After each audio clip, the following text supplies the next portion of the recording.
ജെഎൻയുയുടെ അവസാന കാലഘട്ടത്തിൽ ഒരു വിദ്യാർത്ഥി സമരത്തിൻ്റെ ഭാഗമായി ഇന്ന് എൻ്റെ ഭാര്യയായ സരോജും ഞാനും ഞങ്ങൾ രണ്ടുപേരും തിഹാർ ജയിലിൽ ഒരു 9 ദിവസം ഉണ്ടായിരുന്നു. അപ്പോൾ ജയിലിൽ പോയിട്ടുണ്ട്. അവിടെ നിന്നുമാണ് അവസാന തീരുമാനമെടുത്ത് കേരളത്തിലേക്ക് വരാൻ ഞങ്ങൾ കല്യാണം കഴിക്കാനും തീരുമാനിക്കുന്നത്. ഒളിച്ചോട്ടമായിരുന്നു. അന്ന് STD ഇല്ല. കമ്മ്യൂണിക്കേഷൻ എന്ന് പറയുന്നത് ട്രെൻഡ് കോളിലൂടെയാണ്. എത്ര നേരത്തെ ഗ്യാപ്പ് എടുക്കും ഈ കണക്ഷൻ? ഒരു ദിവസം മുഴുവൻ ചിലപ്പോൾ ഈ ഫോൺ കോൾ കാത്തിരിക്കേണ്ടി വരും ഫോണിൻ്റെ അടുത്ത്. ആദ്യം കണ്ടത് JNUവിൽ നിന്ന് വന്ന ചില SFI സുഹൃത്തുക്കളാണ്. അവരൊക്കെ ആകെ അന്തം വിട്ടിരിക്കുന്നു. JNUവിൽ SFIക്ക് എതിരെ നിൽക്കുന്ന സരോജ് അവരുടെ പാർട്ടി കോൺഫറൻസിന്റെ വേദിയിൽ എന്തിനു വന്നിരിക്കുന്നു. ടിക്കറ്റും കൊണ്ട് ആ കോച്ചിലേക്ക് കയറിയപ്പോൾ മുഴുവൻ കമ്മ്യൂണിസ്റ്റുകാരും അകത്ത് കയറ്റില്ല. നിങ്ങൾ എങ്ങനെ വന്നു? നിങ്ങൾ കേരളത്തിൽ നിന്നുള്ള സഖാവല്ല. അപ്പോൾ ഉമ്മൻചാണ്ടി എവിടെയോ പോകുന്ന വഴി തൃപ്പൂണിത്തറ അമ്പലത്തിൽ നിർത്തി അമ്പലം അങ്കണത്തിൽ വന്ന് ഞങ്ങളെ കൺഗ്രാജുലേറ്റ് ചെയ്ത് ഗ്രീറ്റ് ചെയ്തിട്ട് പോയി. പ്രമുഖരൊക്കെ പങ്കെടുത്തു.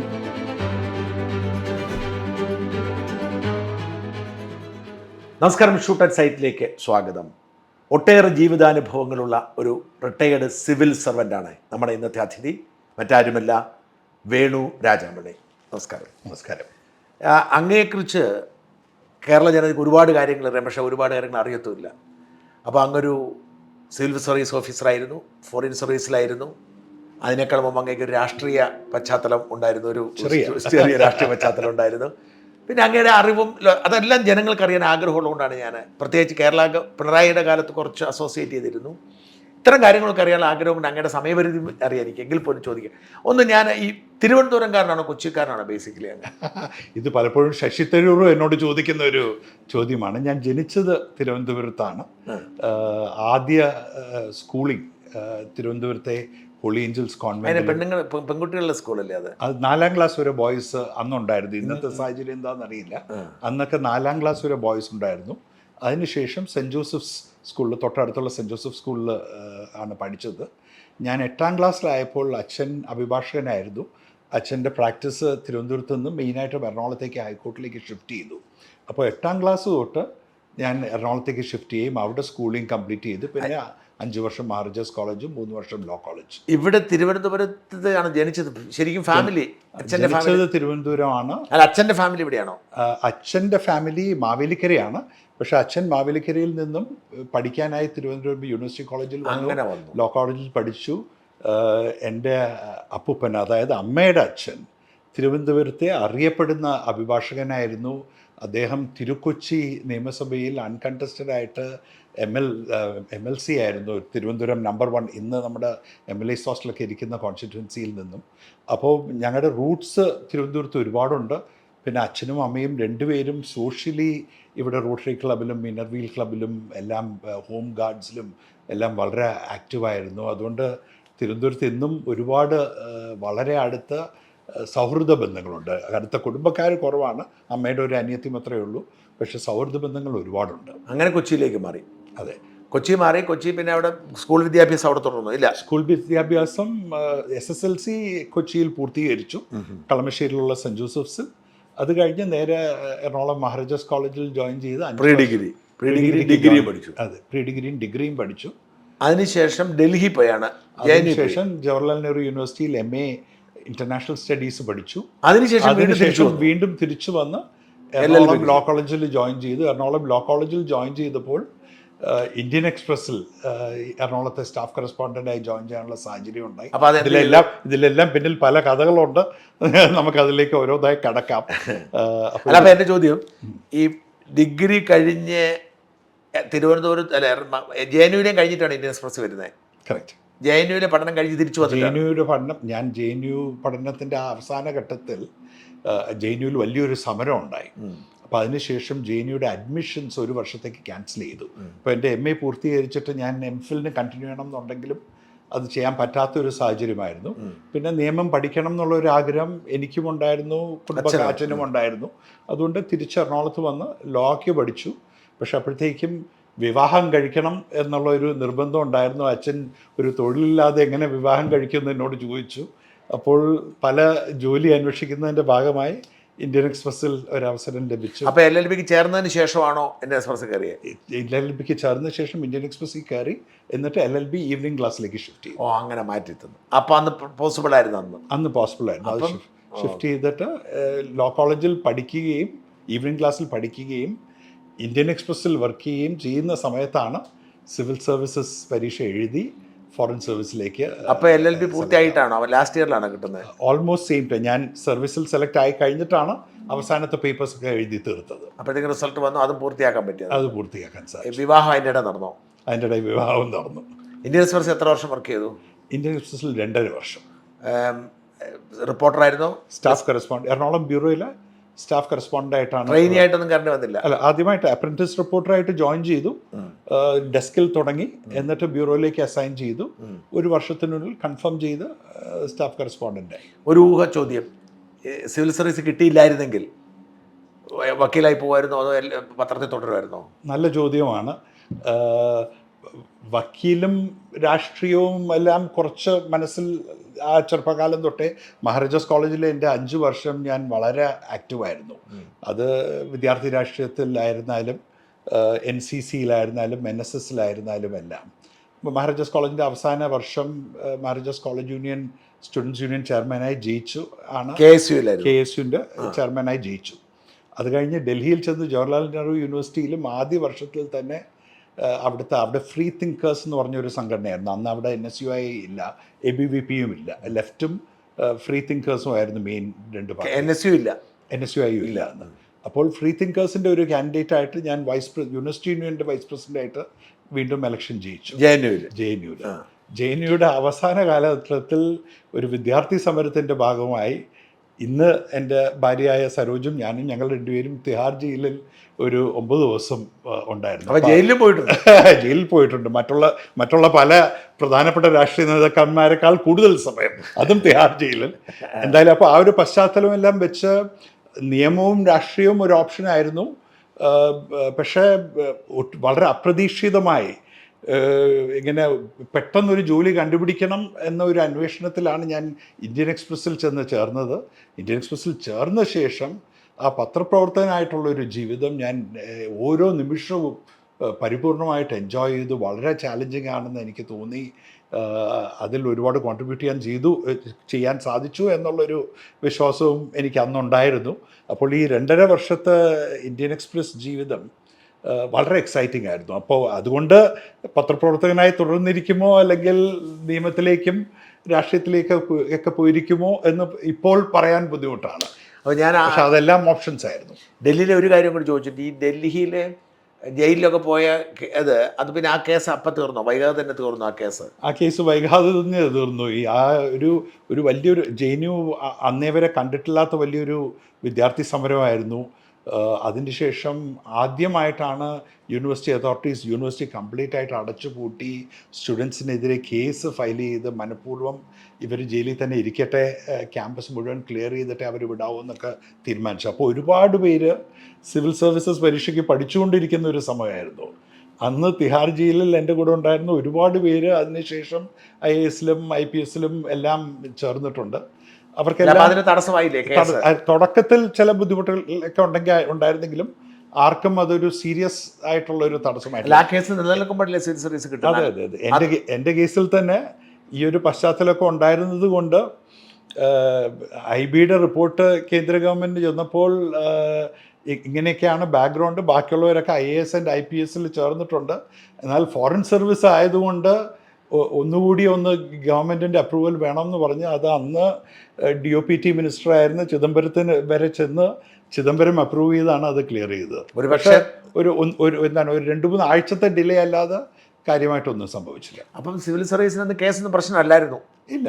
അത് ഞാൻ പറഞ്ഞില്ലേ, അത്രയധികം ആൾക്കാർ. JNUവിൻ്റെ പാരമ്പര്യം എന്ന് പറയുന്നത് ഒരുപാട് മിടുക്കന്മാരായ വിദ്യാർത്ഥികളുണ്ട്. സിവിൽ സർവീസസിൽ എല്ലാ വർഷവും വലിയൊരു വിഭാഗം ആൾക്കാർ വരുന്നു. പിന്നെ വിദ്യാർത്ഥി സമരം എന്നൊക്കെ പറയുമ്പോൾ നമുക്ക് കേരളത്തിൽ കുറച്ചുകൂടെ നിസ്സാരമാണ്. വിദ്യാർത്ഥി കാലഘട്ടത്തിൽ ഇതുപോലത്തെ രാഷ്ട്രീയത്തിൽ ഏർപ്പെട്ടിട്ടില്ലാത്ത ആരും തന്നെ ഉണ്ടാകില്ല. അന്ന് അച്ഛൻ വഴക്ക് പറഞ്ഞില്ലേ? അച്ഛൻ്റെ നിലപാട് എന്തായിരുന്നു? തീർച്ചയായും അച്ഛൻ്റെ നിലപാട് ഇതിന് അനുകൂലമല്ലായിരുന്നു. എന്നാൽ അച്ഛനും ഒരു പ്രാക്ടിക്കലായിട്ടുള്ള ഒരു വ്യക്തിയായിരുന്നു അച്ഛൻ. മാത്രമല്ല കേരളത്തിൽ വെച്ചും ഞാൻ വിദ്യാർത്ഥി രാഷ്ട്രീയത്തിൽ ഇൻവോൾവ് ആയിരുന്നതും എല്ലാം അച്ഛന് നന്നായിട്ട് അറിയാവുന്നതായിരുന്നു. അച്ഛൻ രാഷ്ട്രീയമില്ലായിരുന്നോ? അച്ഛൻ പ്രോ കോൺഗ്രസ് ആയിരുന്നു, പക്ഷേ ആക്റ്റീവ് രാഷ്ട്രീയത്തിലില്ലായിരുന്നു. അദ്ദേഹത്തിന് എ കെ ആന്റണിയോടും കെ കരുണാകരനോടും എല്ലാം നല്ല അടുപ്പം ഉണ്ടായിരുന്ന ഒരു വ്യക്തിയാണ്. പിന്നെ ചെറുപ്പക്കാരായ ഒരുപാട് ലീഡേഴ്സ് എം എം ഹസൻ്റെ കേസൊക്കെ നടത്തിയിട്ടുള്ള വക്കീലാണ് അച്ഛൻ. സോ പൊതുവേ ഒരു പ്രോ കോൺഗ്രസ് ആയിരുന്നു. മഹാരാജാസിൽ പഠിക്കുന്ന ആ സമയത്ത് നേതാക്കന്മാർ വല്ലതും ഉണ്ടായിരുന്നു? ഇന്ന് അറിയപ്പെടുന്ന നേതാക്കൾ വല്ലതും ഉണ്ടായിരുന്നോ കൂടെ?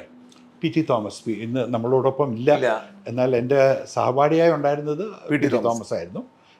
എന്നെക്കാൾ സീനിയർ ആയിരുന്നത് തോമസ് ഐസക്കാണ്. ഞാൻ പ്രീ ഡിഗ്രി ജോയിൻ ചെയ്തപ്പോൾ Thomas Isaac M A final year എന്തോ ആയിരുന്നു. അപ്പോൾ തോമസ് ഐസക്ക് പെട്ടെന്ന് തോമസ് ഐസക്ക് രാഷ്ട്രീയം ഉണ്ടെന്നും അന്നുണ്ട്, തീർച്ചയായും. എസ് എഫ് ഐയുടെ ഏറ്റവും പ്രധാനപ്പെട്ട ഒരു ലീഡറാണ്. മാത്രമല്ല അടിയന്തരാവസ്ഥ കാലഘട്ടത്തിൽ അറസ്റ്റൊക്കെ ചെയ്യപ്പെട്ടതാണ്. സോ പക്ഷേ പി ടി തോമസുമായിട്ടുള്ള അടുപ്പം ഭയങ്കര സുഹൃത്തുക്കളായിരുന്നു. ഞങ്ങൾ വളരെ അടുത്ത സുഹൃത്തുക്കളായിരുന്നു. പലതുകൊണ്ടും അതിലും ഒരുപാട് കഥകളൊക്കെ ഉണ്ട്. പക്ഷേ പി ടി തോമസുമായിട്ട് കോളേജ് ജീവിതത്തിൻ്റെ കാലഘട്ടത്തിൽ ഒരുമിച്ച് പ്രവർത്തിച്ചു. പി ടിയിൽ നിന്നും ഒരുപാട് പഠിച്ചു ഞാൻ, ഒരുപാട് ഇൻസ്പിറേഷൻ. പറഞ്ഞ് പി ടിയെ കുറിച്ച് എന്തെങ്കിലും ഒന്ന് രണ്ട് കാര്യങ്ങൾ പറയാൻ പറ്റുന്നത് പറയുകയാണെങ്കിൽ ഒരു ഇൻസ്പിറേഷൻ എന്ന് പറഞ്ഞാൽ? ഇൻസ്പിറേഷൻ എന്ന് പറഞ്ഞാൽ ഒന്ന്, ഞാൻ ആദ്യമായിട്ട് പി ടിയെ മീറ്റ് ചെയ്യുന്നത് അടിയന്തരാവസ്ഥ കഴിഞ്ഞിട്ടുള്ളൊരു വർഷമാണ്. ആ വർഷം KSU വളരെ ദയനീയമായി കോളേജ് യൂണിയൻ തെരഞ്ഞെടുപ്പിലെല്ലാം പരാജയപ്പെട്ടു. SFIയും ജനതാ പാർട്ടിയും കൂടി ഒരു സഖ്യമായിട്ടാണ് എലക്ഷൻസ് ജയിച്ചത്. പക്ഷേ അപ്പോൾ എല്ലാ എലക്ഷൻ റിസൾട്ട്സൊക്കെ വന്ന് എല്ലാ KSU പ്രവർത്തകരും വളരെ നിർവീര്യമായി നിൽക്കുമ്പോൾ ആദ്യം ചാടി എണിക്കുന്നത് VT-യാണ്. വരൂ, നമുക്ക് അടുത്ത വർഷത്തേക്ക് തയ്യാറെടുക്കാം. ഇപ്പോൾ തന്നെ എന്തെങ്കിലും ഇലക്ഷൻ സാമഗ്രികൾ നമുക്ക് മാറ്റി വെച്ച് വീണ്ടും ഉപയോഗിക്കാം. അതിനുവേണ്ടി ഇനി കാശ് ചെലവാക്കാതിരിക്കാൻ സാധിക്കുമെങ്കിൽ ഇത്തവണ തോറ്റു കഴിഞ്ഞു. അപ്പോൾ ആ ദുഃഖത്തിൽ നിൽക്കുന്നതിന് പകരം ഉടനെ നമുക്ക് അടുത്ത വർഷത്തേക്കുള്ള ഒരു തയ്യാറെടുപ്പ് എടുക്കാം എന്ന് പറയുന്ന ആ ഒരു ഊർജം പി ടിക്ക് അപാരമായിരുന്നു. പി ടിക്ക് അതിന് പശ്ചാത്തലമൊന്നും ഇല്ലായിരുന്നു. ഇടുക്കിയിൽ നിന്ന് വന്ന ഒരു സാധാരണ മനുഷ്യൻ തിരുവനന്തപുരത്ത് വന്ന് മാറിവാനസ് കോളേജിൽ പഠിച്ചിട്ടാണ് മാറിവാനസ് കോളേജിലേക്ക് വന്നത്. പക്ഷേ പി ടി വന്നപ്പോൾ തന്നെ വലിയൊരു കോളിളക്കം സൃഷ്ടിച്ചു. മാറിവാനസ് കോളേജിൽ പെട്ടെന്ന് ഓടി വന്ന് പി ടിയുടെ പബ്ലിക് റിലേഷൻസ് വളരെ നല്ലതായിരുന്നു. ഓടി നടന്ന് വിദ്യാർത്ഥികളെ പരിചയപ്പെടുകയും പി ടിക്ക് ഇതുപോലെ ഒരു ചെറിയൊരു ബുക്കുണ്ടായിരുന്നു, അതിൽ പേരും നമ്പറും ഒക്കെ കുറിച്ചിടും. അത് കഴിഞ്ഞ് എപ്പോൾ ചെന്നാലും ആ നഗരത്തിൽ മാരാസിൽ പഠിച്ച ഒരു വിദ്യാർത്ഥി ഉണ്ടെന്ന് പറഞ്ഞാൽ പി ടി അവരെ വിളിക്കും, ഒരു ഹലോ എങ്കിലും പറയും, പറ്റുമെങ്കിൽ കാണും. അതുകൊണ്ട് അപാര പബ്ലിക് റിലേഷൻസ് ആയിരുന്നു. അതിൽ ആ ജനങ്ങളുടെ ഒരു പരിധിവരെ ഉമ്മൻചാണ്ടിയെ പോലെ തന്നെ ജനങ്ങളുമായുള്ള ഒരു കോണ്ടാക്റ്റിൽ ഒരുപാട് ഊന്നൽ നൽകിയിരുന്നു. പക്ഷെ ഒന്നും ആയില്ല പി ടി. എന്ന് പറയാൻ പറ്റില്ല. ഒന്ന് പി ടിക്കും മന്ത്രിയായ പോലില്ലല്ലോ. അല്ല, അത് ശരിയാണ്. അതൊരു നമ്മളൊരു മെക്കാനിക്കൽ കാൽക്കുലേഷനാണ്. പക്ഷെ ജനഹൃദയങ്ങളിൽ പി ടിക്കുള്ള സ്ഥാനം വളരെ കുറവ് ആൾക്കാർ. മാത്രമല്ല ഞങ്ങളുടെ ആ ഒരു മഹാരാജാസ് കൂട്ടുകെട്ടിൽ പി ടിയുടെ ഒരു പ്രത്യേകത കൂടി, പുള്ളി രാഷ്ട്രീയം നോക്കാറില്ല. ആരെങ്കിലും സഹായിക്കണം എന്ന് പുള്ളിയോട് ചെന്ന് ചോദിച്ചാൽ അത് മാർക്സിസ്റ്റ് ആണെങ്കിലും കോൺഗ്രസ് ആണെങ്കിലും BJP ആണെങ്കിലും പുള്ളിക്ക് ആവുമെങ്കിൽ പുള്ളി അത് സഹായിക്കും. അതുപോലെ ആ വ്യക്തിബന്ധങ്ങളും എല്ലാ പാർട്ടിക്കാരുമായി പുള്ളി എന്നും നിലനിർത്തിയിട്ടുണ്ട്. അപ്പോൾ അതിൻ്റെ ഒരു സ്നേഹം പുള്ളിക്ക് തിരിച്ചും കിട്ടിയിട്ടുണ്ട്. ഇന്ന് മാരാജാസ് കോളേജിൽ ആ കാലഘട്ടത്തിലുണ്ടായിരുന്ന ഒരാളും പി ടിക്കെതിരെ ഒന്നും പറയില്ല. ഈ LLB പഠിക്കുന്നു, ഇന്ത്യൻ എക്സ്പ്രസ് ജോലി ചെയ്യുന്നു, സിവിൽ സർവീസിന് തയ്യാറെടുക്കുന്നു. മൂന്നും എങ്ങനെ സാധിച്ചത്? അത് ഇപ്പോൾ ഞാനും പലപ്പോഴും തിരിഞ്ഞു നോക്കുമ്പോൾ ഓർക്കാറുണ്ട് ഇതെങ്ങനെ സാധിച്ചു എന്നുള്ളത്. പക്ഷെ അന്നത്തെ ആ ഒരു യൗവനത്തിൻ്റെ ആവേശത്തിൽ ഇതിലേക്ക് അങ്ങ് ഇറങ്ങി ചേർന്നു. ഞാൻ പറഞ്ഞില്ലേ, അപ്പോൾ നിയമം പഠിക്കാനാണ് തുടങ്ങിയത്. കൂട്ടത്തിൽ സിവിൽ സർവീസസ് എഴുതണം എന്നുള്ളൊരു ആഗ്രഹം ഉണ്ടായിരുന്നു. അതും തുടക്കം തൊട്ടേ അച്ഛന് ഒരു ക്ലാസിക്കൽ സ്റ്റഡിയാണ്. അച്ഛൻ സിവിൽ സർവീസ് എഴുതി ജയിച്ചില്ല, അപ്പോൾ മകൻ ജയിക്കണം എന്നുള്ളൊരു ആഗ്രഹം അച്ഛന് ഉണ്ടായിരുന്നു. അതുകൂടാതെ JNU പോലൊരു യൂണിവേഴ്സിറ്റിയിൽ ചെന്ന് പഠിക്കുമ്പോൾ നമ്മുടെ കൂടെ പഠിക്കുന്ന ആൾക്കാരെല്ലാം ഇത് എഴുതുവാണ്. അപ്പോൾ നമുക്കും ഇത് സാധിക്കുമോ അല്ലയോ എന്നുള്ളൊരു ചോദ്യം മനസ്സിലുണ്ട്. അപ്പോൾ തിരിച്ച് കേരളത്തിൽ വന്ന് സിവിൽ സർവീസ് എഴുതാൻ തന്നെ തീരുമാനിച്ചാണ് വന്നത്. അപ്പോൾ അതിൻ്റെ കൂട്ടത്തിൽ ഇന്ത്യൻ എക്സ്പ്രസ് ജോലി കിട്ടിയാൽ അതും കൂടെ നമുക്ക് ചെയ്യാം എന്ന് പറഞ്ഞ് സന്തോഷത്തോടുകൂടി ഇറങ്ങി തിരിച്ചു. അല്ല, ഞാൻ അതിനുവേണ്ടി പ്രിപ്പറേഷൻ ഉണ്ടായിരുന്നോ? സിവിൽ സർവീസിന് വേണ്ടി ക്ലാസ്സിന് ജോലിയുടെ കൂടെ തന്നെയുള്ള പ്രിപ്പറേഷൻ ആയിരുന്നു. ഇന്ത്യൻ എക്സ്പ്രസിൻ്റെ ജോലിയുടെ കൂടെയും ക്ലാസ്സിനൊക്കെ പോകുമായിരുന്നു? വേറെ ഇല്ല, പ്രത്യേകിച്ച് ട്യൂഷനൊന്നും എടുത്തിട്ടില്ല. തന്നെ പഠിക്കുക. മാത്രമല്ല എന്നെ സഹായിച്ചത്, ഞാൻ സിവിൽ സർവീസ് പരീക്ഷയ്ക്ക് അന്ന് 2 വിഷയങ്ങൾ തിരഞ്ഞെടുക്കണമായിരുന്നു. ഒന്ന് ഞാൻ തിരഞ്ഞെടുത്തത് നിയമം തന്നെയാണ്, മറ്റൊന്ന് ഇൻ്റർനാഷണൽ റിലേഷൻസ് ആണ്. അപ്പോൾ ഞാൻ പഠിച്ച വിഷയങ്ങളിൽ എനിക്ക് നല്ല കോൺഫിഡൻസ് ഉണ്ടായിരുന്നു. അത് തന്നെ സെലക്ട് ചെയ്തു എക്സാംസിന് അപ്പിയർ ചെയ്യാനായിട്ട്.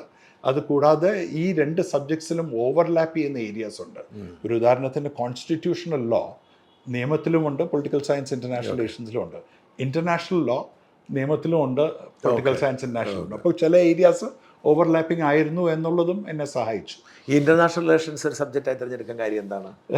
അതും ഇതുപോലെ തന്നെ ഞാൻ മഹാരാജാസ് കോളേജിൽ പഠിച്ചിരുന്ന കാലഘട്ടത്തിൽ എൻ്റെ വിഷയം പൊളിറ്റിക്കൽ സയൻസ് ആയിരുന്നു. അപ്പോൾ പൊളിറ്റിക്കൽ സയൻസ് പഠിച്ചപ്പോൾ അതിനുള്ളിൽ ഇൻ്റർനാഷണൽ റിലേഷൻസ് ആണ് ഏറ്റവും ഇൻട്രസ്റ്റിംഗ്, ഏറ്റവും അട്രാക്റ്റീവ് എന്നുള്ളൊരു തോന്നലുണ്ടായിരുന്നു. ഞാൻ 1ാം വർഷ BA പഠിച്ചിരുന്നപ്പോൾ ഞാൻ NCCയിൽ വളരെ ഇൻവോൾവ് ആയിരുന്നു. അപ്പോൾ NCCയിലൂടെ എനിക്ക് കാനഡയിലെ ഒരു യൂത്ത് എക്സ്ചേഞ്ച് പ്രോഗ്രാമിൽ പോകാനായിട്ട് എന്നെ തിരഞ്ഞെടുത്തു. അതിൻ്റെ ഭാഗമായി കാനഡയിൽ ചെന്ന് 3 മാസം താമസിച്ചു. ഇന്ത്യയുടെ പഞ്ചാബിൽ 3 മാസം താമസിച്ചു. വിദേശ യാത്രയൊക്കെ അനുഭവിച്ചറിഞ്ഞ് ഇവിടെ കുറേ അധികം ക്ലാസ് പോയി. അപ്പോൾ എന്തായാലും ഒരു വർഷം മിസ് ചെയ്യും എന്നുള്ളൊരു സിറ്റുവേഷൻ ഉണ്ടായതുകൊണ്ട് എന്നാൽ കുറച്ചുകൂടെ യാത്ര ചെയ്യാമെന്ന് പറഞ്ഞ് ഞാൻ നേപ്പാളിൽ ഒറ്റയ്ക്ക് യാത്ര ചെയ്തു. South east Asia, Singapore, Malaysia, Thailand. ഏത് പഠിക്കുമ്പോഴാണ്? ഡിഗ്രി 1ാം വർഷ 2ാം വർഷ ഡിഗ്രി. അതിന് തന്നെ പോകാൻ ധൈര്യം ഉണ്ടായിരുന്നു? അത് ധൈര്യമൊക്കെ കണ്ടുപിടിച്ചു. ഒരു അഡ്വഞ്ചർ എന്ന നിലയ്ക്ക് അന്ന് ഇറങ്ങി തിരിച്ചു. അപ്പോൾ എക്സാംസ് നമുക്ക് NCC വഴിയുള്ള ആക്ടിവിറ്റി ആയതുകൊണ്ട് അറ്റൻഡൻസ് എക്സംഷൻ കിട്ടി. പക്ഷേ എക്സാംസ് എല്ലാം കൂടെ 3rd ഇയറിൽ എഴുതി തീർക്കാം എന്നുള്ള തീരുമാനത്തിൽ വെർച്വലി ഒരു വർഷം മുഴുവൻ യാത്രയായിരുന്നു. ആ യാത്രയിലൂടെ ഒരുപാട് പഠിക്കുകയും ഇൻ്റർനാഷണൽ റിലേഷൻസിനോട് കൂടുതൽ ആകർഷിതമാകുകയും ചെയ്തു. ഇതിൻ്റെ ഇടയിൽ തന്നെയാണ് കല്യാണം. ഈ സിവിൽ സർവീസ് കിട്ടുന്നതിന് മുമ്പാണ് വിവാഹം എന്നായിരുന്നു? വിവാഹം 1986 ജാനുവരി, ഓഗസ്റ്റ് മാസത്തിലാണ് സിവിൽ സർവീസ് ജോയിൻ ചെയ്തത്. അപ്പോൾ അത് കഴിഞ്ഞ ഉടൻ തന്നെ സിവിൽ സർവീസ് കിട്ടി. അപ്പോൾ ഈ വലിയ തിരക്കിൻ്റെ ഇടയിലായിരുന്നു ഈ പ്രേമവും. പ്രേമം JNUവിൽ വെച്ച് തുടങ്ങിയതാണ്. പക്ഷേ അതിനുശേഷം ഞാൻ പറഞ്ഞല്ലോ, ആ ഒരു വലിയൊരു സമരം ഉണ്ടായ, അഡ്മിഷൻസ് ക്യാൻസൽ ചെയ്തു. അപ്പോൾ ഞാനത് കഴിഞ്ഞ് കേരളത്തിലേക്ക് പോയി. എൻ്റെ വൈഫ് വെസ്റ്റ് ബംഗാളിലെ ഡാർജിലിംഗ് സ്വദേശിയാണ്. പുള്ളിക്കാരത്തെ അവിടെ പഠിച്ച കൂടെ? പുള്ളി JNUവിൽ പഠിച്ചിരുന്നു. ഞങ്ങളെല്ലാം ഒരുമിച്ച് അവിടുത്തെ വിദ്യാർത്ഥി രാഷ്ട്രീയത്തിലുണ്ടായിരുന്നു. അപ്പോൾ ഞാൻ കേരളത്തിലേക്ക് പോന്നപ്പോൾ സരോജും തിരിച്ച് ഡാർജിലിംഗിലേക്ക് ചെന്ന് അവിടെ ആദ്യം ഒരു കോളേജിലും പിന്നെ ഒരു സ്കൂളിലും പഠിപ്പിക്കുകയായിരുന്നു. അപ്പോൾ അതിനുശേഷം ഒരു 1-2 വർഷത്തെ ആ ഒരു സെപ്പറേഷൻ വന്നു. അപ്പോൾ ഉണ്ടായ ഒരു തീരുമാനമാണ് കല്യാണം കഴിക്കണം. എങ്ങനെയായിരുന്നു കല്യാണം? എങ്ങനെയായിരുന്നു? വീട്ടുകാരുടെ സമ്മതത്തോടെ ആയിരുന്നു? അല്ല, രണ്ട് വീട്ടുകാരും ഇല്ലായിരുന്നു. എൻ്റെ കുറേ സുഹൃത്തുക്കൾ എല്ലാവരും കൂടി ഒരുമിച്ച് സംഘടിപ്പിച്ച ഒരു കല്യാണമായിരുന്നു. എവിടെ വെച്ച്? വളരെയധികം പുതുമയുള്ള, ഇന്നത്തെ ഈ റിലയൻസിൻ്റെയും അംബാനിയുടെ ഒക്കെ കല്യാണം കാണുമ്പോൾ അതിനൊക്കെ എത്രയോ ദൂരമായിരുന്ന ഒരു കല്യാണമായിരുന്നു. എവിടെയായിരുന്നു കല്യാണം? എറണാകുളത്ത് വെച്ചായിരുന്നു കല്യാണം. അപ്പനും അമ്മയൊന്നും വന്നില്ല? എൻ്റെ അച്ഛൻ ഒരു ഐഡിയോളജിക്കൽ സ്റ്റാൻസ് എടുത്തു. സരോജിൻ്റെ പേരൻസ് ഇല്ലെങ്കിൽ വരില്ല എന്ന് പറഞ്ഞു. സരോജിൻ്റെ പേരൻസ് സരോജ് കൺവിൻസ് ചെയ്യാൻ ശ്രമിച്ചിട്ട് നടന്നില്ല. അവർ എഗ്രി ചെയ്തില്ല. അവരാഗ്രഹിച്ചത് അവിടെയുള്ള ലോക്കലായിട്ട് ആരെങ്കിലും കല്യാണം കഴിച്ച് അവരുടെ അടുത്ത് തന്നെ ഇരിക്കുക എന്നുള്ളതാണ്. ഒടുക്കം സരോജ് അവിടെ നിന്ന് അവരോട് പറയാതെ പോന്നു. ആസാമിലെ ഗൗഹാട്ടിയിൽ വേറൊരു സുഹൃത്തിൻ്റെ വീട്ടിലേക്ക് ചെന്നിട്ട് അവിടെ നിന്നുമാണ് അവസാന തീരുമാനമെടുത്ത് കേരളത്തിലേക്ക് വരാൻ ഞങ്ങൾ കല്യാണം കഴിക്കാനും തീരുമാനിക്കുന്നത്. ഒളിച്ചോട്ടമായിരുന്നു. പക്ഷെ അതിലെ കഥ എന്ന് പറയുന്നത്, അന്ന് STD ഇല്ല. കമ്മ്യൂണിക്കേഷൻ എന്ന് പറയുന്നത് ട്രെൻ കോളിലൂടെയാണ്. അപ്പോൾ അന്നത്തെ കാലത്ത് കൊച്ചിയിൽ നിന്നും ആദ്യം മദ്രാസിലേക്ക് കണക്ട് ചെയ്യണം, മദ്രാസിൽ നിന്ന് കൽക്കട്ടയിലേക്ക് കണക്ട് ചെയ്യണം, കൽക്കട്ടയിൽ നിന്നും ഡാർജിലിംഗിലേക്ക് കണക്ട് ചെയ്യണം. അവിടെ ഇതൊക്കെ കണക്ട് ചെയ്ത് വരുമ്പോഴത്തേക്ക് അവിടെ ആളില്ലെങ്കിൽ മുഴുവൻ കൊളാപ്സ് ചെയ്തു. എത്ര നേരത്തെ ഗ്യാപ്പ് എടുക്കും ഈ കണക്ഷൻ? ഒരു ദിവസം മുഴുവൻ ചിലപ്പോൾ ഈ ഫോൺ കോൾ കാത്തിരിക്കേണ്ടി വരും ഫോണിൻ്റെ അടുത്ത്. അപ്പോൾ അന്ന് ചെയ്ത് എൻ്റെ PT തോമസ് കോളേജിൽ നിന്നുള്ള ഏറ്റവും അടുത്തൊരു സുഹൃത്തായിരുന്നു. ഞാൻ ഇന്ത്യൻ എക്സ്പ്രസിൽ ജോയിൻ ചെയ്ത ശേഷം ദേശാഭിമാനിയുടെ ചീഫ് റിപ്പോർട്ടറായിരുന്ന G ശക്തിധരൻ, നമ്മുടെ ഇപ്പം ജനശക്തിയുടെ എഡിറ്ററായ അദ്ദേഹവും വളരെ അടുത്ത സുഹൃത്തും. ഞാൻ പത്രപ്രവർത്തനത്തിൽ ഒരു ട്രെയിനിങ് ഇല്ലാതെ വന്ന ആളാണ്. ഞാൻ ഒരുപാട് അദ്ദേഹത്തിൽ നിന്നും അദ്ദേഹത്തിൻ്റെ ഗുരുവായ P ഗോവിന്ദപിള്ളയിൽ നിന്നും എല്ലാം പഠിച്ചതാണ്. അപ്പോൾ രാവിലെ മുഴുവൻ PT തോമസ് ടെലിഫോൺ ഡിപ്പാർട്ട്മെൻറ്റിലെ INTUC-കാരെ പറഞ്ഞ് മോർണിംഗ് മുഴുവൻ അവരാണ് ഈ ട്രെങ്കോള നടത്താനായിട്ട് നമുക്ക് വേണ്ടി ട്രൈ ചെയ്യുന്നത്. ഉച്ചയ്ക്ക് മുഴുവൻ ജി ശക്തിധരൻ CITUവിലെ ടെലിഫോൺ ഡിപ്പാർട്ട്മെന്റ് തൊഴിലാളികളെ വിളിച്ചുകൂട്ടി അവരുടെ ശ്രമത്തോടു കൂടി വീണ്ടും ട്രങ്ക് കോൾ ട്രൈ ചെയ്യുന്നു. അതുകൊണ്ട് ഈ രണ്ട് വ്യക്തികൾക്കും അവരുടെ പാർട്ടികൾക്കും അവരുടെ ട്രേഡ് യൂണിയനും എല്ലാം എനിക്ക് വളരെയധികം നന്ദിയുണ്ട്. അവർ കാരണമാണ് സംസാരിക്കാൻ പോലും എനിക്ക് അന്നത്തെ കാലത്ത് സാധിച്ചത്. അതുപോലെ തന്നെ ടെലിഫോൺ ഡിപ്പാർട്ട്മെന്റ് അന്ന് നമ്മളൊരു കത്ത് എഴുതുക എന്ന് പറഞ്ഞാൽ എപ്പോഴാണ് ചെന്ന് എത്തുക. അതുപോലെ ഡാർജിലിംഗ് പോലെ വിദൂര സന്ദേശം. അപ്പോൾ പല കമ്മ്യൂണിക്കേഷനും നമ്മൾ ടെലഗ്രാമിലൂടെയാണ്. Are you coming, when are you coming എന്നൊക്കെ പറഞ്ഞ് ചുരുങ്ങാം. കാശുമില്ല, വിദ്യാർത്ഥിയായിരുന്നല്ലോ. അല്ലെങ്കിൽ ഇന്ത്യൻ എക്സ്പ്രസിൽ ഞാൻ ജോയിൻ ചെയ്തത് 740 രൂപയുടെ ഒരു ശമ്പളത്തിലാണ്, അപ്രന്റീസ് ജേർണലിസ്റ്റ് ആയിട്ട്. അപ്പോൾ ആ ശമ്പളത്തിൽ വലിയ കാശൊന്നും ഇല്ലാതെയാണ് ജീവിക്കുന്നത്. അങ്ങനെ ടെലഗ്രാമിലൂടെ ട്രങ്ക് കോളിലൂടെ എങ്ങനെയെങ്കിലും തീരുമാനം എടുപ്പിച്ചു. പിന്നെ എങ്ങനെ ഗുവാഹട്ടിയിൽ നിന്നും കൊച്ചിയിൽ എത്തിക്കും എന്നുള്ളൊരു ചാലഞ്ച് ഉണ്ടായിരുന്നു. അപ്പോൾ വീണ്ടും ഏറ്റവും കൂടുതൽ സഹായിച്ചത് ജി ശക്തിധരനും പി ഗോവിന്ദപിള്ളയുമാണ്. അന്ന് CPMന്റെ വലിയൊരു നാഷണൽ കോൺഫറൻസ് കാൽക്കട്ടയിൽ നടക്കുന്നുണ്ടായിരുന്നു. അപ്പോൾ ഈ നാഷണൽ കോൺഫറൻസിന് വേണ്ടി കംപ്ലീറ്റ് ഒരു ട്രെയിൻ കേരളത്തിൽ വരുന്ന സഖാക്കൾക്കായിട്ട് ബുക്ക് ചെയ്തിട്ടുണ്ടായിരുന്നു. പി ഗോവിന്ദപിള്ളയുടെ സഹായത്തോടു കൂടി കൽക്കട്ടയിൽ എത്തിയാൽ ഈ ട്രെയിനിൽ ഒരു ടിക്കറ്റ് ഞാൻ സംഘടിപ്പിച്ചു തരാമെന്ന് എൻ്റെ വൈഫിനെ അറിയിക്കുകയും അന്ന് ഫിയാൻസിയെ അറിയിക്കുകയും സരോജ് ഗുവാഹട്ടിയിൽ നിന്നും കൽക്കട്ടയിൽ പറന്നെത്തി ഈ ടിക്കറ്റ് കളക്ട് ചെയ്ത് ട്രെയിനിൽ കയറി കൊച്ചിയിൽ വരണം എന്നായിരുന്നു. പക്ഷെ അതിൽ പല പ്രോബ്ലംസും പറ്റി. രാവിലെ ഗുവാഹട്ടിയിൽ നിന്ന് വരാനുള്ള ഫ്ലൈറ്റ് ലാസ്റ്റ് മിനിറ്റിൽ ക്യാൻസലായി. അപ്പോൾ ഉച്ചത്തെ ഫ്ലൈറ്റിലേ വരാൻ സാധിച്ചുള്ളൂ. ഉച്ചത്തെ ഫ്ലൈറ്റിൽ ടിക്കറ്റ് ഇല്ല. പിന്നെ അവിടെ കരഞ്ഞു പിടിച്ച് കല്യാണം കഴിക്കാൻ പോവാണെന്നൊക്കെ പറഞ്ഞ് എങ്ങനെയെങ്കിലും അന്നത്തെ ഇന്ത്യൻ എയർലൈൻസുകാരുടെ നിന്ന് ഒരു ടിക്കറ്റ് സംഘടിപ്പിച്ച് കൽക്കട്ടയിലെത്തി. കൽക്കട്ടയിൽ എത്തിയപ്പോൾ അന്ന് വൈകുന്നേരം ഈ നാഷണൽ കോൺഫറൻസ് അവസാനിക്കുന്ന ദിവസമാണ്. അവിടെ വലിയ ജാഥയും പ്രകടനവും നടന്ന് കൽക്കട്ട നഗരം ആകെ സ്തംഭിച്ചിരിക്കുകയാണ്. അപ്പോൾ എയർപോർട്ടിൽ നിന്നും സോൾട്ട് ലേക്ക് സിറ്റിയിലുള്ള കോൺഫറൻസ് വെന്യൂവിൽ പോകണം, ടിക്കറ്റ് കളക്ട് ചെയ്യണം, പിന്നെ ഹൗറ സ്റ്റേഷനിൽ ചെന്നെത്തണം. അപ്പോൾ ഇങ്ങനെയൊക്കെ നമ്മൾ ഓരോ അഡ്വഞ്ചറിന് ഇറങ്ങിത്തിരിക്കുമ്പോഴാണ് ശരിക്കും മനുഷ്യർ, എത്ര നല്ല മനുഷ്യർ നമ്മുടെ ലോകത്തുണ്ട് എന്ന് കൂടെ അറിയുന്നത്. അന്ന് സരോജിനെ സഹായിച്ചത് ഒരു അജ്ഞാതനായ ഒരു സർദാർജി ടാക്സി ഡ്രൈവറാണ്.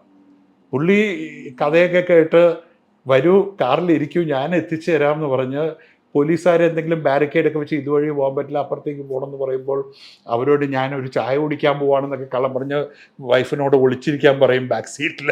എന്നിട്ട് പെട്ടെന്ന് അങ്ങോട്ടൊക്കെ കൊണ്ടുപോയി എങ്ങനെയോ ട്രെയിൻ വിടുന്നതിൻ്റെ ഒരു അരമണിക്കൂർ മുമ്പ് റെയിൽവേ സ്റ്റേഷനിൽ ടിക്കറ്റും കളക്ട് ചെയ്ത് റെയിൽവേ സ്റ്റേഷനിൽ എത്തി.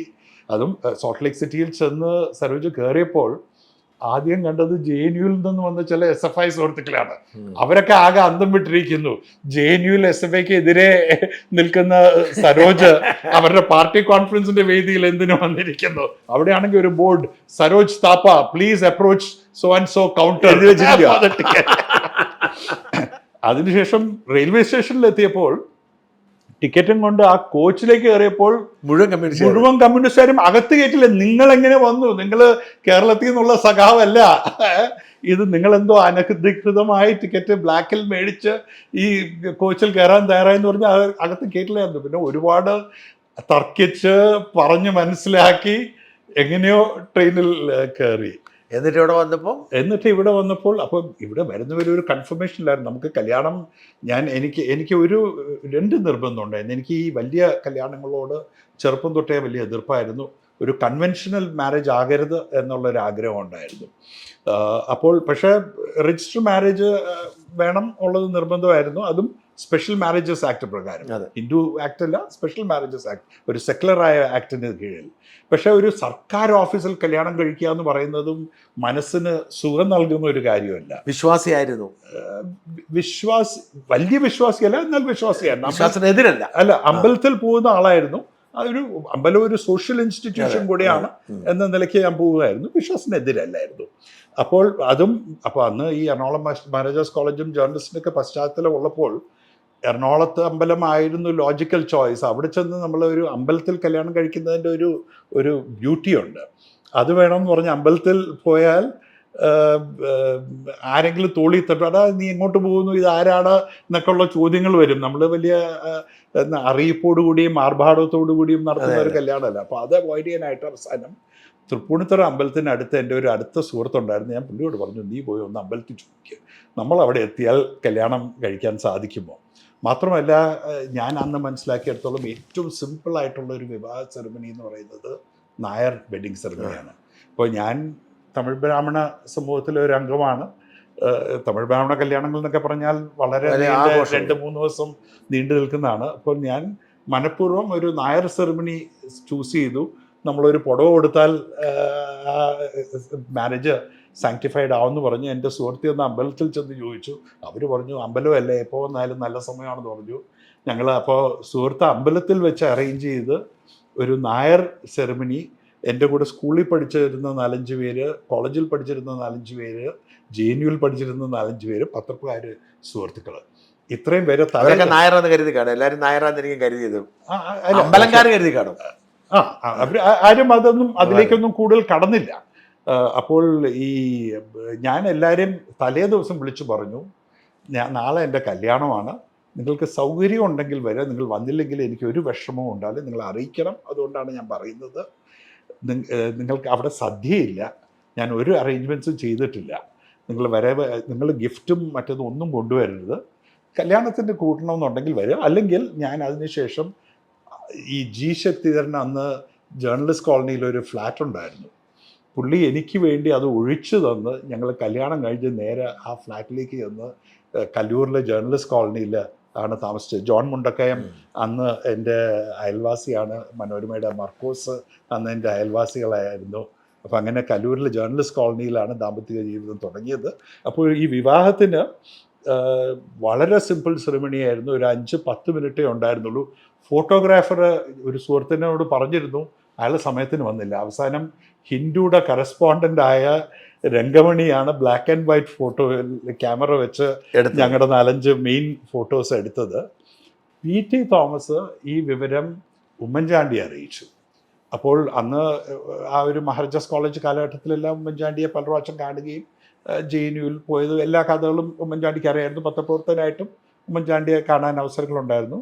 അപ്പോൾ ഉമ്മൻചാണ്ടി എവിടെയോ പോകുന്ന വഴി തൃപ്പൂണിത്തുറ അമ്പലത്തിൽ നിർത്തി ഉമ്മൻചാണ്ടിയും ബെന്നി ബെഹനാനും KC ജോസഫും അമ്പലം അങ്കണത്തിൽ വന്ന് ഞങ്ങളെ കൺഗ്രാജുലേറ്റ് ചെയ്ത് ഗ്രീറ്റ് ചെയ്തിട്ട് പോയി. അത് വലിയൊരു സർപ്രൈസ് ആയിരുന്നു. അന്ന് പ്രമുഖരൊക്കെ പങ്കെടുത്തു, ഒളിച്ചോടിയിട്ടും പ്രമുഖർ പങ്കെടുത്തു. ഉമ്മൻചാണ്ടി പങ്കെടുത്തു. ഉമ്മൻചാണ്ടി പ്രമുഖരെന്നല്ല, അത്രയ്ക്ക് നമുക്ക് താല്പര്യമുള്ളതും പുള്ളി എല്ലാവരോടും സ്നേഹമുള്ള ഉമ്മൻചാണ്ടി അന്ന് ഉമ്മൻചാണ്ടി കോൺഗ്രസിന്റെ നേതാവായിരിക്കും. അല്ലല്ല, കോൺഗ്രസ് പാർട്ടിയിൽ വന്നു കഴിഞ്ഞു. MLA ആണ്. അന്ന് കരുണാകരൻ ഗവൺമെന്റിന്റെ സമയമാണ്. പുള്ളി ഫിനാൻസ് മിനിസ്റ്റർ ആയിരുന്നു എന്ന് ഞാൻ ആഭ്യന്തര വകുപ്പ് 86-ൽ. പക്ഷെ ഉമ്മൻചാണ്ടി ഞാൻ ക്ഷണിച്ചിട്ട് പോലുമില്ല. PT തോമസ് പറഞ്ഞത് കേട്ട് ഉമ്മൻചാണ്ടിയും കൂടെ ബെന്നി ബെഹനാനും KC ജോസഫും ഉണ്ടായിരുന്നു. പിന്നെ ഇന്നത്തെ കാലത്ത് ഈ വർഗീയതയൊക്കെ മൂത്ത് നിൽക്കുമ്പോൾ ഒരു ക്രിസ്ത്യാനി അമ്പലത്തിൽ വന്ന് കയറിയാൽ അതൊരു ഗോൾഡൊക്കെ ഉണ്ടാക്കുമോ എന്നറിയില്ല. പക്ഷെ ഉമ്മൻചാണ്ടി അതൊന്നും നോക്കിയില്ല. ഉമ്മൻചാണ്ടി വന്നു. ഉമ്മൻചാണ്ടി എല്ലാവരും പെട്ടെന്ന് റെക്കഗ്നൈസ് ചെയ്യുകയും ചെയ്യുന്നു. പിന്നെ ഈ അങ്ങനെ പിന്നീട് വീട്ടുകാരുമായിട്ട് സെറ്റിലായോ? ഉണ്ട്. അങ്ങനെ വളരെ പെട്ടെന്ന് തന്നെ ഞങ്ങൾ രണ്ടുപേരുടെയും വീട്ടുകാർ സെറ്റിലായി. അച്ഛൻ കോടതിയിൽ പത്രക്കാരെ കല്യാണത്തിന് വിളിച്ചാൽ എന്താ സംഭവിക്കുന്നത് എന്നുള്ളത് ആ കല്യാണത്തിന് ശേഷമാണ് ഞാൻ മനസ്സിലാക്കിയത്. അതായത് എല്ലാവരും പലരും പ്രത്യേകിച്ചും മലയാളം പത്രത്തിൽ വർക്ക് ചെയ്ത ആൾക്കാർ വിവാഹിതരായി എന്ന കോളത്തിൽ ഞങ്ങളുടെ പേരൊക്കെ വെച്ചു. ഞാൻ ഒരിക്കലും ശ്രദ്ധിക്കാത്ത ഒരു കോളമായിരുന്നു. അത് കണ്ട് ഒരുപാട് പേര് അറിഞ്ഞ് കോടതിയിൽ ഒരു ജഡ്ജി അച്ഛൻ കേസ് വാദിക്കാനായി എണീറ്റപ്പോൾ പറഞ്ഞു, mister Rajamani, I believe your son got married, how come you didn't invite? അപ്പൊ അച്ഛന് നല്ല പ്രസൻസ് ഓഫ് മൈൻഡ് ഉണ്ടായിരുന്നു. അച്ഛൻ പറഞ്ഞു, your honour, that was a swayamvara. അറിഞ്ഞില്ലത് അല്ല, അത് പിന്നെ തന്നെത്താനെ നടത്തിയ ഒരു കല്യാണമാണ്, എനിക്കതിലൊരു പങ്കില്ലായിരുന്നു എന്നുള്ളത്. അപ്പൊ അങ്ങനെ കല്യാണത്തിന് ശേഷം വിത്തിൻ ഫ്യൂ വീക്സ് അച്ഛനും അമ്മയും ഞങ്ങളെ വന്ന് വിസിറ്റ് ചെയ്തു കല്ലൂർ ജേർണലിസ്റ്റ് കോളനിയിൽ. ഞാനപ്പോൾ സിവിൽ സർവീസ്, അപ്പോൾ താമസം കല്യാണത്തിൻ്റെ അന്ന് തന്നെ ഞങ്ങൾ ജേർണലിസ്റ്റ് കോളനിയിലേക്ക് തിരിച്ചു വീട്ടിലേക്ക് പോയില്ല. പക്ഷേ ഞാൻ നവംബർ, ഈ സിവിൽ സർവീസസിൻ്റെ മെയിൻ എക്സാംസ് നവംബറിൽ എഴുതിയ ശേഷം ജനുവരിയിലായിരുന്നു കല്യാണം. മാർച്ചോടുകൂടി ഇൻ്റർവ്യൂവിനുള്ള സെലക്ഷൻ വന്നു. അപ്പോൾ ഞാൻ ഇൻ്റർവ്യൂവിനായിട്ട് ഡൽഹിയിൽ പോയപ്പോൾ സരോജിനെ അച്ഛനമ്മയും വീട്ടിലേക്ക് വിളിച്ച് വീട്ടിൽ അവരുടെ കൂടെ താമസിച്ച് അപ്പോഴാണ് സരോജ് പകൽ മുഴുവൻ അമ്മയുടെ കൂടെ സകല മോഹൻലാൽ മമ്മൂട്ടി സിനിമ കാണുകയും അന്ന് വേൾഡ് കപ്പ് നടക്കുന്ന സമയമാണ്. രാത്രി മുഴുവൻ ഇരുന്ന് വേൾഡ് കപ്പ് കാണുകയായിരുന്നു 86. സോ പിന്നെ ഞാനും അവരുടെ ജോലി സരോജ് ആദ്യം ഹിസ്റ്റോറിയൻ ആയിരുന്നെങ്കിലും അതിനുശേഷം സ്പെഷ്യൽ എഡ്യൂക്കേഷൻ എന്ന ഫീൽഡിൽ PhD എടുത്തിട്ടുണ്ട്. അതായത് ഡിഫറെൻ്റ്ലി ഏബിൾഡ് കുട്ടികളെ പഠിപ്പിക്കുന്നതിലും ഇപ്പോൾ ടീച്ചർ ട്രെയിനിങ്ങിലും എഡ്യൂക്കേഷൻ കരിക്കുലം ഇംപ്രൂവ്മെന്റ് അങ്ങനെ എഡ്യൂക്കേഷൻ സംബന്ധമായ ഒരു ഇൻഡിപെൻഡന്റ് കൺസൾട്ടന്റ് ആയിട്ടാണ് വർക്ക് ചെയ്യുന്നത്. ഈ സിവിൽ സർവീസ് കിട്ടി പിന്നെ എവിടെ മസൂറിയിൽ ട്രെയിനിങ് ആയിരുന്നു? ആദ്യം മസൂറിയിൽ ട്രെയിനിങ് ആയിരുന്നു. അത് കഴിഞ്ഞ് ഡൽഹിയിൽ. എത്ര റാങ്ക് എത്ര ആയിരുന്നു? എനിക്ക് 13ാമത്തെ റാങ്ക് ആയിരുന്നു. ഫോറിൻ സർവീസിൽ ഞാൻ നമ്പർ 1 ആയിരുന്നു. ഓൾ ഇന്ത്യ 13 ആയിരുന്നു. ഈ ഫോറിൻ സർവീസ് തിരഞ്ഞെടുക്കാൻ കാര്യം എന്താണ്? വൺസ് അഗൈൻ ഞാൻ ഇന്റർനാഷണൽ റിലേഷൻസ് പഠിച്ചത് കൊണ്ട് ലോജിക്കലായിട്ടും നമ്മൾ ഡിപ്ലോമസി പുസ്തകത്തിൽ നിന്നും പഠിക്കുന്നു, അത് പ്രാക്ടീസ് എന്താണെന്ന് മനസ്സിലാക്കണം. അതുകൊണ്ടെന്ന് വിചാരിച്ച് ഞാൻ പരീക്ഷ എഴുതിയപ്പോൾ തന്നെ തീരുമാനിച്ചത് ഫോറിൻ സർവീസ് തന്നെയായിരുന്നു എൻ്റെ മനസ്സിൽ ഫസ്റ്റ് ഓപ്ഷൻ ആയിട്ട്. പക്ഷെ അച്ഛൻ IAS എടുക്കാനായിരുന്നു താല്പര്യം? അച്ഛൻ്റെ താല്പര്യം ഉണ്ടായിരുന്നു, അതൊരു സത്യമാണ്. മാത്രമല്ല എനിക്ക് കേരള കാർഡ് കിട്ടുകയും ചെയ്യുമായിരുന്നു. അതെ. പക്ഷെ എന്നാലും എൻ്റെ താല്പര്യത്തിന് വഴങ്ങി ഞാൻ ഫോറിൻ സർവീസ്. അന്ന് 1ാം റാങ്കുകാരൊക്കെ പോലും IAS എടുക്കാറുണ്ടല്ലേ? IFS എടുക്കുന്ന നിർബന്ധമൊന്നുമില്ല. ഇല്ല, അത് ഇപ്പോൾ അത് ആ ഒരു പാറ്റേൺ എല്ലാ വർഷവും മാറിക്കൊണ്ടിരിക്കുകയാണ്.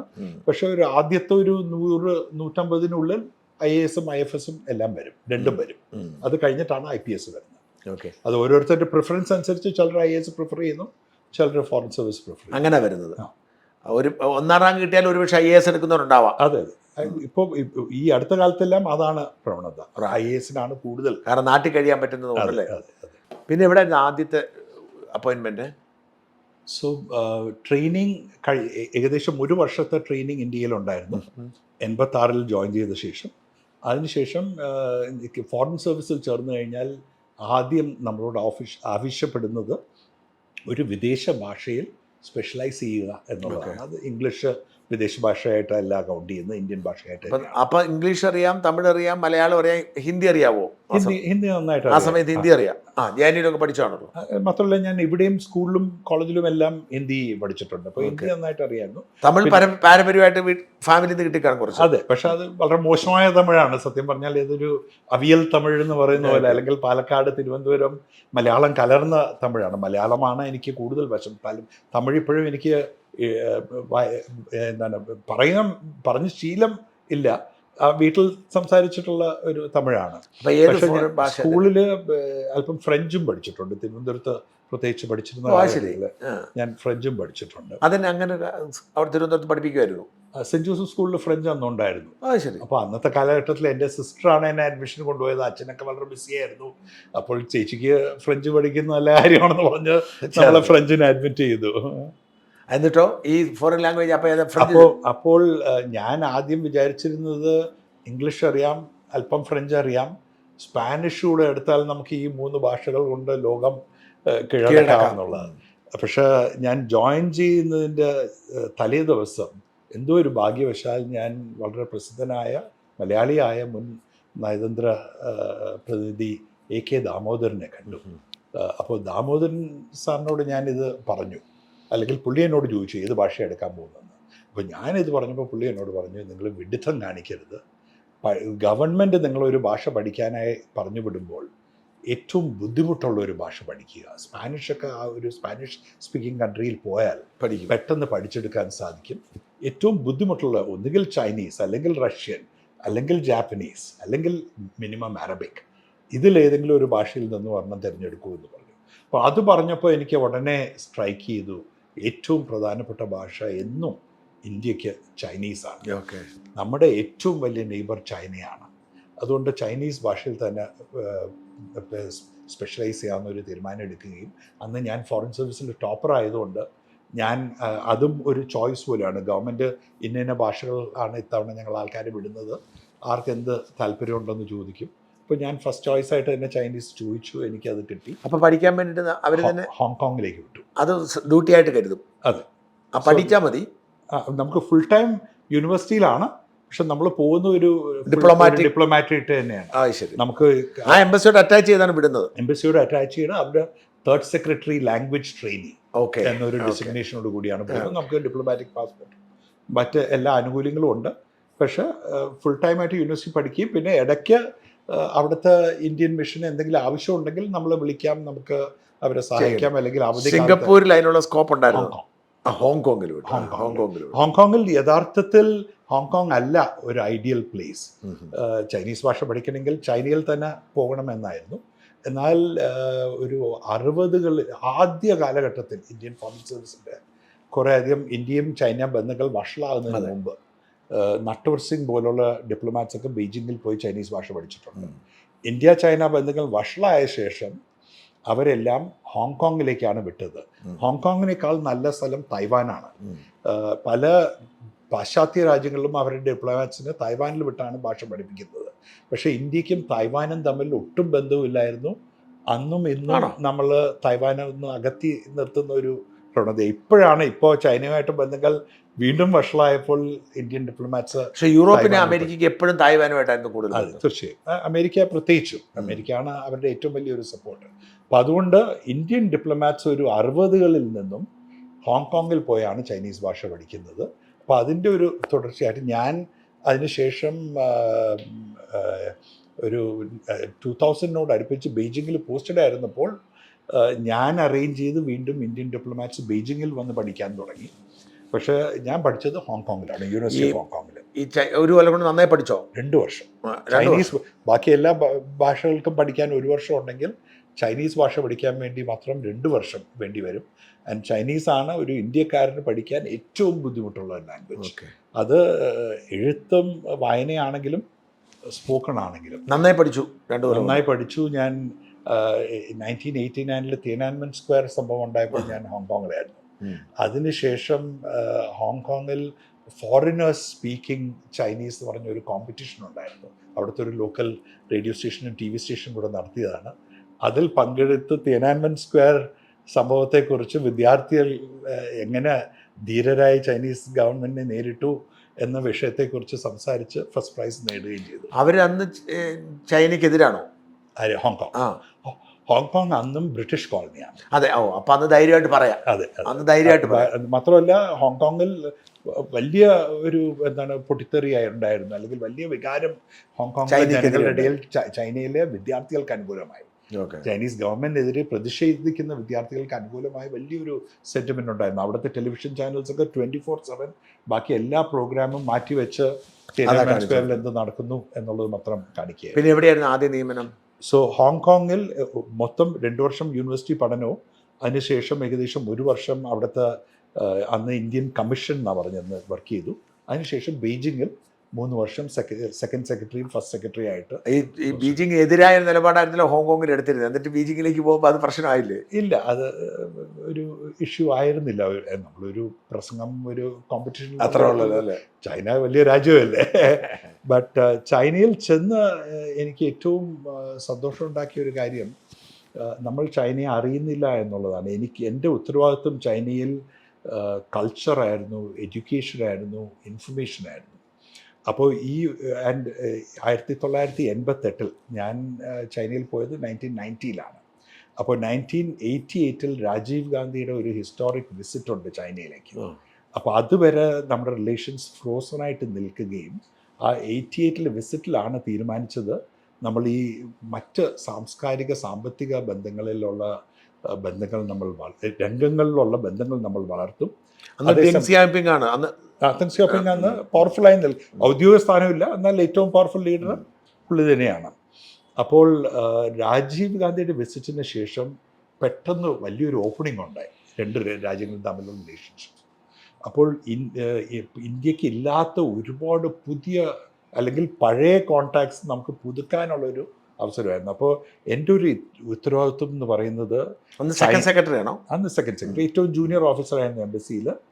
പക്ഷേ ഈ കൾച്ചറും എഡ്യൂക്കേഷനും ഇൻഫർമേഷനും ഉത്തരവാദിത്വം ഉള്ളതുകൊണ്ട് ചൈനീസ് ബുദ്ധിജീവികളായിട്ട്, പ്രത്യേകിച്ചും ഇന്ത്യ വിദഗ്ധരുമായി ഒരുപാട് ബന്ധങ്ങൾ. ഇന്ത്യ വിദഗ്ധരുണ്ട്, ഒരുപാട് ഇന്ത്യ വിദഗ്ധരുണ്ട്. ബീജിംഗ് യൂണിവേഴ്സിറ്റിയിൽ സംസ്കൃത് ഡിപ്പാർട്ട്മെന്റ് ഉണ്ടാക്കിയത് 1930s. ഓ ശരി. അവിടെ ഹിന്ദി ഡിപ്പാർട്ട്മെന്റ് ഉണ്ട്. അവിടുത്തെ ഹിന്ദി ഡിപ്പാർട്ട്മെന്റുകാരുടെ ഏറ്റവും വലിയ പരാതി ഇന്ത്യക്കാരെല്ലാവരും ഇംഗ്ലീഷ് പറയുന്നു. അവിടെ ചെല്ലുമ്പോൾ എല്ലാവരും ഇംഗ്ലീഷ് ഇന്റർപ്രിറ്റേഴ്സിനെ ചോദിക്കുന്ന, ഒരു ഹിന്ദി ഇന്റർപ്രിറ്ററെ ചോദിക്കുന്നില്ല എന്നുള്ളതൊക്കെയാണ്. പക്ഷെ അവിടെ ടാഗോറിനെ കുറിച്ച് വൈദഗ്ധ്യമുള്ള ആൾക്കാരുണ്ട്. വിശ്വഭാരതിയിൽ ചെന്ന് പഠിച്ച് വിശ്വഭാരതിയുടെ ദേശീയോത്തമ അവാർഡ്സ് നേടിയിട്ടുള്ള ആൾക്കാരുണ്ട്. ശരി. സത്യം പറഞ്ഞാൽ ടാഗോറിനെ ഞാൻ ഒരു റീഡിസ്കവർ ചെയ്യുന്ന ചൈനയിൽ ചെന്നിട്ടാണ്. ചൈനയിലെ അവരുടെ സ്കൂൾ സിലബസിൽ ടാഗോറിനെ പഠിപ്പിച്ചിട്ടുണ്ട്. അത് ശരി. അപ്പോൾ ചൈനയിലെ ഏതൊരു ബുദ്ധിജീവിയോട് ചോദിച്ചാലും അവർക്ക് ടാഗോറിനെ കുറിച്ച് അറിയാം, ടാഗോറിന്റെ കവിതകളെ കുറിച്ച് അറിയാം. പിന്നെ അതുപോലെ രാജ് കപൂർ, എല്ലായിടത്തും ആ സമയത്ത് ചൈനയിലും സോവിയറ്റ് യൂണിയനിലും അവർക്ക് ഈ വെസ്റ്റേൺ സിനിമ അധികം വരാതിരുന്നപ്പോൾ ഒരുപാട് ഇന്ത്യൻ സിനിമ വന്നു. അപ്പോൾ രാജ് കപൂറും നാർഗിസും വളരെ പോപ്പുലർ ആയിരുന്നു. മേ ആവാരാഹു എന്നുള്ള പാട്ട് പാടാൻ അറിയാത്ത ഒരു പ്രായമായ ചൈനീസുകാരനും ഉണ്ടാവില്ല. പിന്നെ ബുദ്ധൻ, നമ്മൾ ഈ 1962 ചൈനീസ് യുദ്ധം തോറ്റതുകൊണ്ട് മാത്രമല്ല, അത് ഇന്ത്യയിൽ വലിയൊരു പൊളിറ്റിക്കൽ ക്രൈസിസായി. ജവഹർലാൽ നെഹ്റുവിനെതിരെ തിരിഞ്ഞു, വി കെ കൃഷ്ണമേനോനെ സാക്ക് ചെയ്തു, 64 നെഹ്റു മരിച്ചു. ഇതെല്ലാം കാരണം നമുക്കിതൊരു വളരെ ഒരു ഇമോഷണൽ ഇഷ്യൂ ആണ്, ഒരു സൈക്കോളജിക്കൽ ബ്ലോ ആണ്. നമ്മുടെ പുറകിൽ നിന്നും കത്തിവെച്ച് നമ്മളെ കുത്തി നമ്മളെ ബിട്രേ ചെയ്തു എന്നുള്ളൊരു ഫീലിംഗ് ആണ്. നേരെ മറിച്ച് ചൈനയിൽ ബീജിങ്ങിൽ ഇരിക്കുമ്പോൾ ഇതൊരു ടിബറ്റ് എന്ന് പറയുന്ന ഒരു വളരെ ഡിസ്റ്റൻറ്റ് ഫ്രോണ്ടിയർ ആണ്. ടിബറ്റിനും അപ്പുറത്തുള്ള ഒരു ബോർഡറിൽ നടന്ന എന്തോ ഒരു ചെറിയൊരു സംഭവമാണ്. അത് അവരുടെ മാസ് കോൺഷ്യസ്നെസ്സിനെ അഫക്റ്റ് ചെയ്തിട്ടില്ല. അപ്പോൾ ഭൂരിഭാഗം ചൈനയിൽ ചെന്ന് ഞാൻ ഇന്ത്യയിൽ നിന്നും വരുന്നു, ഞാനൊരു ഇന്ത്യക്കാരനാണ് എന്ന് പറഞ്ഞാൽ അവർ ആദ്യം പറയുന്നത് നിങ്ങൾ ബുദ്ധൻ്റെ രാജ്യത്തിൽ നിന്നാണ്. അന്ന് കമ്മ്യൂണിസ്റ്റ് സിസ്റ്റം, ഇന്ന് കമ്മ്യൂണിസ്റ്റ് സിസ്റ്റം വളരെ വീക്കായി. കമ്മ്യൂണിസ്റ്റ് സിസ്റ്റം ശക്തമായി നിലനിൽക്കുന്ന സമയത്ത് പോലും ബുദ്ധിസത്തിന് ചൈനീസ് സൊസൈറ്റിയിലും ചൈനീസ് കൾച്ചറിലും ചൈനീസ് ഫിലോസഫിയിലും വളരെ വലിയൊരു ഇൻഫ്ലുവൻസ് ആണ് ഉണ്ടായിട്ടുള്ളത്. അത് ഇന്നും നിലനിൽക്കുന്നു. അത് കാരണം ഏൻഷ്യൻ ചൈനയിൽ ഇന്ത്യയെ വിശേഷിപ്പിച്ചിരുന്നത് വെസ്റ്റേൺ ഹെവൻ എന്നാണ്, ഷീതിയൻ.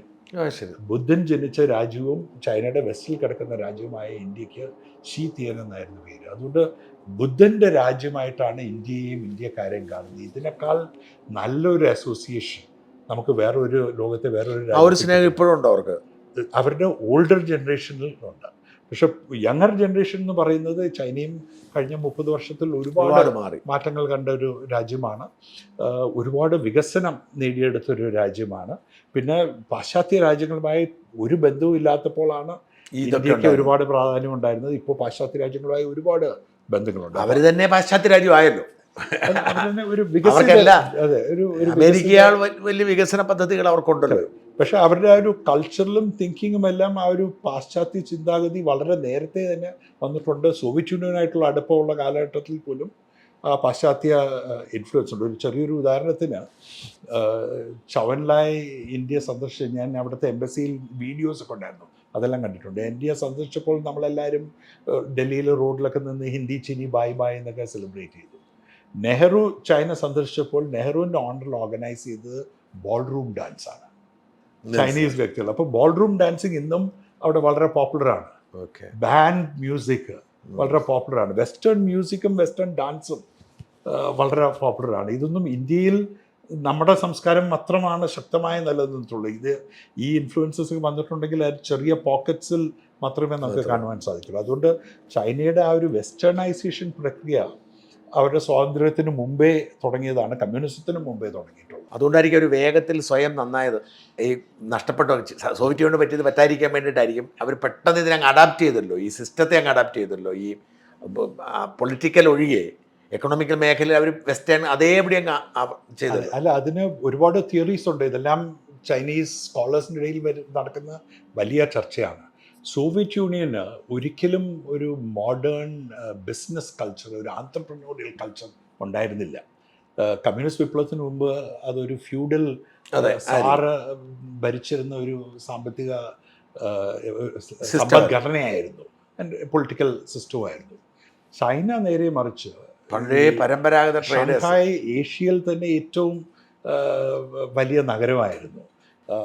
അവിടുത്തെ ആ ചൈനീസ് ബിസിനസ്സിൽ എന്നും മിടുക്കരായിരുന്നു. അവർ ആ കോസ്റ്റൽ റീജിയനിലാണ് ഏറ്റവും കൂടുതൽ ചൈനീസ് പോപ്പുലേഷൻ. പിന്നെ ഈ വെസ്റ്റേൺ ഇൻഫ്ലുവൻസസ് പ്രത്യേകിച്ചും കൊളോണിയലിസത്തിൻ്റെയും ഇമ്പീരിയലിസത്തിൻ്റെയും കാലഘട്ടത്തിൽ അവരെല്ലാം വന്ന് അവിടുന്ന് ട്രേഡിലൂടെ വളർന്ന ഒരു രാജ്യമാണ്. ഇൻഡസ്ട്രീസും അവർ എസ്റ്റാബ്ലിഷ് ചെയ്ത് തുടങ്ങിയിട്ടുണ്ട്. അവർക്കും ചില കാലഘട്ടങ്ങളിൽ അവരുടെ എംപറേഴ്സ് മോഡേണിറ്റിക്ക് എതിരെയായിരുന്നു.